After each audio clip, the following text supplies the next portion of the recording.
Assalamualaikum warahmatullahi wabarakatuh.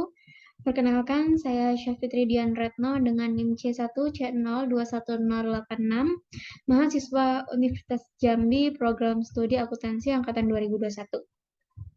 Pada kesempatan kali ini, saya akan membahas materi perpajakan 2 yang berjudul PPh Pasal 24 dan Angsuran PPh Pasal 25.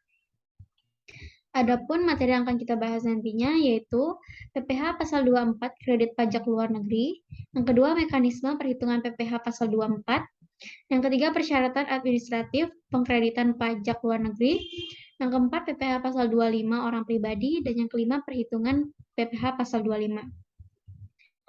Masuk ke materi pertama yaitu PPh Pasal 24 kredit pajak luar negeri.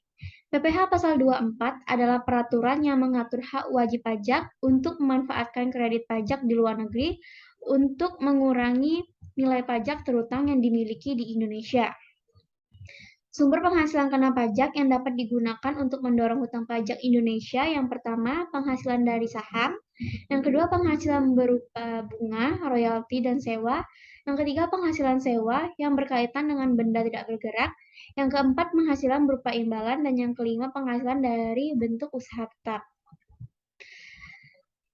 Selanjutnya yaitu mekanisme perhitungan PPh Pasal 24.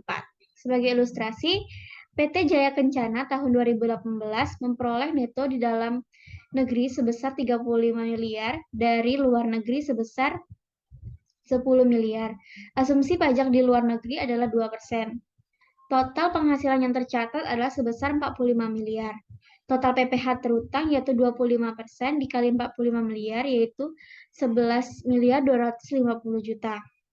PPh maksimum yang dapat dikreditkan yaitu penghasilan luar negeri dibagi total penghasilan dikali total terutang yaitu 10 miliar dibagi 45 miliar dikali 11 miliar 250 juta yaitu 2.500.000.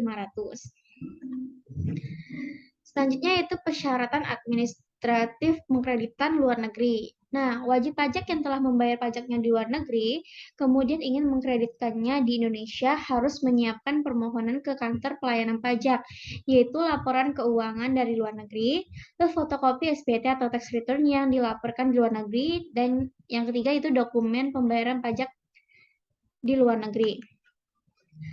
Selanjutnya yaitu PPh Pasal 25 orang pribadi.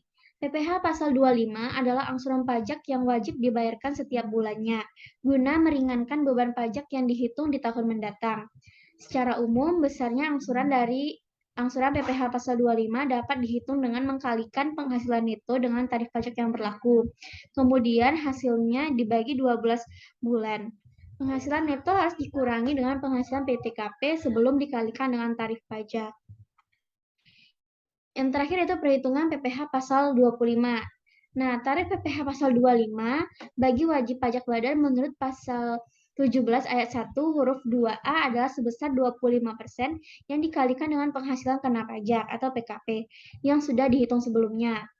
Sementara untuk menghitung neto, harus dikalikan dulu apakah wajib pajak orang pribadi tersebut melakukan pencatatan atau pembukuan saja. Sekian penjelasan dari saya. Apabila terdapat salah kata, mohon maaf. Wassalamualaikum warahmatullahi wabarakatuh.